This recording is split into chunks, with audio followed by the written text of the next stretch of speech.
श्रीमद् कुंज विहारे नमः। श्री स्वामी हरिदास विजय तेतराम। एक ज्ञानी महात्मा से एक जिज्ञासु भक्त ने दंडवत प्रणाम करके पूछा, महाराज, शास्त्रों में परमेश्वर को अगाध, अनंत और अपरंपार बतलाया गया है। वेद भी नीति नीति पुकार पर रह गए, उनका निश्चित स्वरूप कोई भी नहीं बतला सका। इसलिए मैं बहुत असमंजस में हूं, मेरी बुद्धि वहां तक पहुंच नहीं सकती। कृपया आप मुझे बताएं कि परमेश्वर कैसा है। महात्मा ने कहा, तुम जैसा मानोगे वैसा ही। भक्त ने कहा, यह कैसे हो सकता है। महात्मा ने उत्तर दिया, इसमें आश्चर्य की कोई बात नहीं है। सदा से यही होता आया है और यही अब भी होता है। वस्तुतः परमेश्वर का कोई नाम, रूप या गुण नहीं है, तथापि अंतःकरण के सच्चे प्रेम से भक्त भगवान को जिस नाम से पुकारता है वह उसी नाम से उत्तर देते हैं। जिस रूप की उपासना करता है उसी रूप में वह दर्शन देते हैं। जिन गुणों वाला समझकर उन्हें ढूंढता है उन्हीं गुणों वाला होकर वह मिल जाते हैं। नरसिंह मेहता ने श्री कृष्ण रूप से आराधना की तो उनको भगवान ने श्री कृष्ण रूप से दर्शन दिए। गोस्वामी तुलसीदास जी ने कहा, नहीं, मैं श्री कृष्ण को प्रणाम नहीं करूंगा, मैं तो श्री राम को ही भजूंगा। तो उनको श्री राम रूप के दर्शन हुए। कोई देवी भक्त कहेगा कि मैं तो एक जगत जननी माता के सिवा और किसी को नहीं मानूंगा, तो प्रभु उसको देवी रूप से दर्शन देंगे। और यदि कोई अन्य धर्मी मनुष्य उनको किसी दूसरे ही रूप, दूसरे ही गुण और दूसरे ही नाम से भजेगा तो उसको भी भगवान उसकी अपनी धारणा के अनुसार ही मिल जाएंगे। श्री कृष्ण से राम बन जाना, श्री राम से देवी हो जाना, देवी से और कोई अन्य देवता हो जाना, इसमें परमेश्वर के लिए कोई भी बाधा नहीं है। जीव मर्यादित है, अल्प शक्ति वाला अल्पज्ञ है, परंतु प्रभु तो सब कुछ कर सकते हैं। वह सर्वशक्तिमान और सर्वसमर्थ हैं। तब फिर अपने भक्त की भावना के अनुसार उसके सामने प्रकट हों, उसकी इच्छा को पूर्ण करें, तो इसमें कौन सी अनहोनी बात है।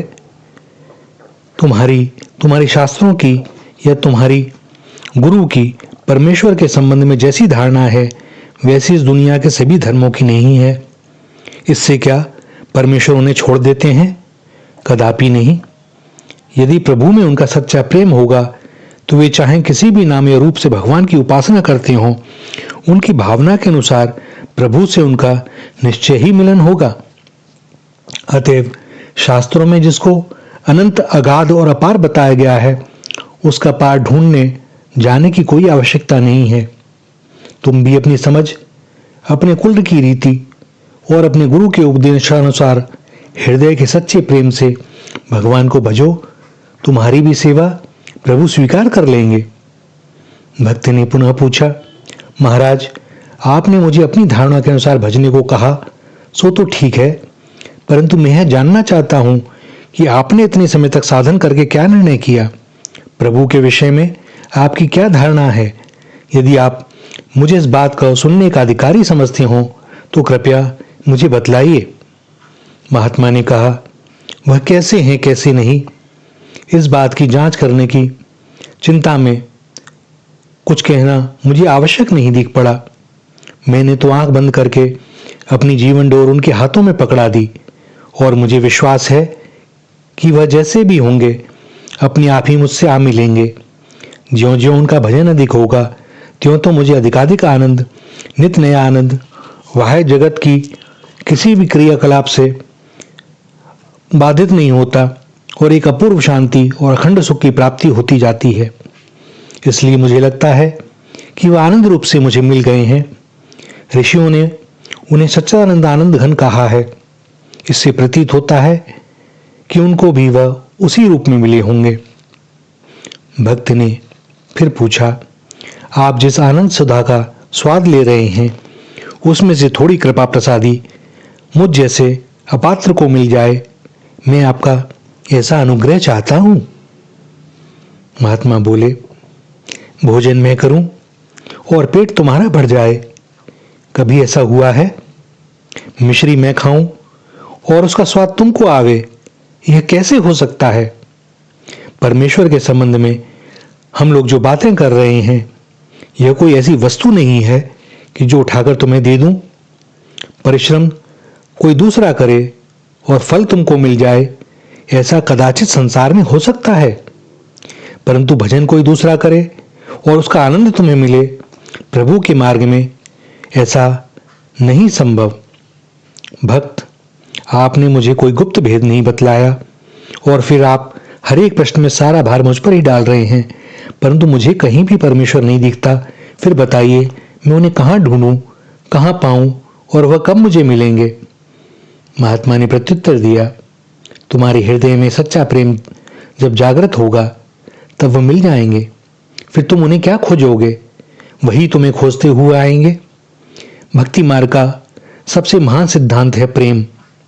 प्रेमी से वह प्रभु कभी छिप नहीं सकते और प्रेमहीन को कभी दिखाई नहीं देते। तुम उनको नहीं देख रहे, परंतु वह सब समय तुमको देख ही रहे हैं। तुम उनको नहीं जानते, परंतु वह तुम्हें जानते हैं। कभी पुकार कर देखना, पता लग जाएगा। परमेश्वर ने अपना गुप्त भेद न तो किसी से कभी कुछ छिपाया है और न किसी को दिया ही है। उनका मार्ग तो सीधा सरल और सबके लिए खुला पड़ा है। तो जाग जाओ, आलस्य प्रमाद को छोड़ो और उनकी ओर चलना शुरू करो। जो मांगोगे मिलेगा, जो ढूंढोगे तो प्राप्त होगा। कभी बुलाओगे तो आएंगे, नाम लेकर बुलाओगे तो उत्तर देंगे। भूल तुम्हारी है, उनकी नहीं। बच्चा हाथ ऊंचा करे तो पिता उसे गोद में उठाकर साथ ले जाने के लिए हमेशा ही तैयार रहते हैं। श्रद्धालु की दृष्टि ठेठ ब्रह्मलोक तक पहुंचती है और अश्रद्धालु की नजर अपने हृदय तक भी नहीं पहुंचती। यही आश्चर्य है। भक्त ने पुनः कहा, अब शेष की बात बताइए, क्या मैं उनको अपने अंदर ही खोजूं? महात्मा मुस्कुराए, अंदर देखोगे तो अंदर भी दिखाई देंगे। बहुत से लोग, भक्तों ने, साधकों ने उन्हें सहज ही ऐसे प्राप्त किया है। स्मरण रखो, परमेश्वर बातों का विषय नहीं है जो बहुत लंबे प्रवचनों से अथवा समझाने से या बहुत कुछ सुनने से मिल जाएंगे। उनको प्राप्त करने के लिए तो तुम्हें स्वयं कुछ भी करना पड़ेगा। जैसे अपने मरे बिना स्वर्ग नहीं मिलता, वैसे ही दूसरे के परिश्रम से परमेश्वर की प्राप्ति होना सर्वथा असंभव है। जिन्होंने खोजा है उन्होंने पाया है। तुम खोजो, तुम्हें भी अवश्य ही मिलेंगे। बातें बनाना छोड़ दो, वाद विवाद को हटा दो, तर्क वितर्क का त्याग कर दो, बुद्धि के विलास को दूर कर दो और श्रद्धा से, अंतकरण के सर्वभाव से विश्वास रखकर प्रेम पूर्वक श्री हरि का भजन करो तो तुम उन परम दयालु, कृपा के महासागर, अकारण करुणा वर्णालय प्रभु की प्रीति को अवश्य प्राप्त कर लोगे। गुरु गोरखनाथ भी कहते हैं कि उनके लिए दूर जाने की जरूरत नहीं। इंद्रियों को वश में करके उनके नाम की रटन लगाओ। तुम्हारे अंतर जगत में ही, नाभि कमल में ही तुम्हें श्री हरि दिखाई दे जाएंगे। इस क्षणभंगुर देह से ही, इस जीवन काल में ही हम ब्रह्मानंद सुख को प्राप्त कर सकते हैं। कहो, करना चाहते हो क्या? श्री राधा, श्री राधा, श्री राधा।